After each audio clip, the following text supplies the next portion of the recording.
248 years ago, nothing was certain about America's experiment in democracy. We declared our independence with a bold statement of our principles, aspirations, and vision, that we hold these truths to be self-evident, that all men are created equal, that they are endowed by their Creator with certain unalienable rights, that among these are life, liberty, and the pursuit of happiness. That to secure these rights, governments are instituted among men, deriving their just powers from the consent of the governed. But American democracy did not begin and end with this declaration and the creation of a constitution. Democracy is not static. It is a process, a continued renewal of commitments, of fundamental principles. We continue to wrestle with the meaning of our Constitution and to make choices as citizens. As President Biden said, one of the strengths of America is a right to free expression and free speech, even when it means raising our voices and criticizing policies we disagree with. We've seen protesters across the United States and here in Sri Lanka exercise these rights, advocating for different paths forward. Though dissent can be challenging, the United States welcomes it. This is the essence of our First Amendment, the right to freedom of expression. It takes work to sustain democracy, and at times it can seem fragile.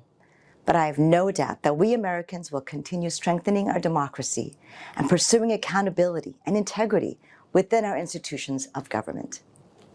As an immigrant to the United States, I have come to deeply appreciate the power and privilege of participating in a democracy, including the right to vote. But frankly, voting is not just a right, it is a profound responsibility that underscores the essence of freedom in any great nation. July 4th also holds special significance for me. When my family moved to America, I didn't understand why we would be leaving Korea for a land I didn't know, nor did I speak the language. But over time, I began to understand. I witnessed how in the US, with determination and hard work, my parents were able to achieve their dreams. My father started on the drafting floor at an engineering company, eventually designing the system for a space shuttle that allowed NASA to restart manned space missions. My mother began as a dishwasher, rose to become a senior librarian and church deacon.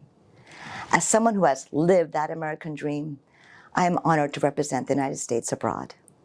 So as we celebrate today, let's remember that the American dream isn't just a dream, it's a promise to keep striving, believing, and achieving.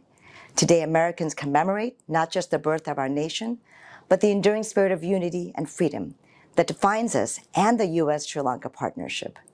So here's to democracy, friendship, and the promise of opportunity. Happy Independence Day.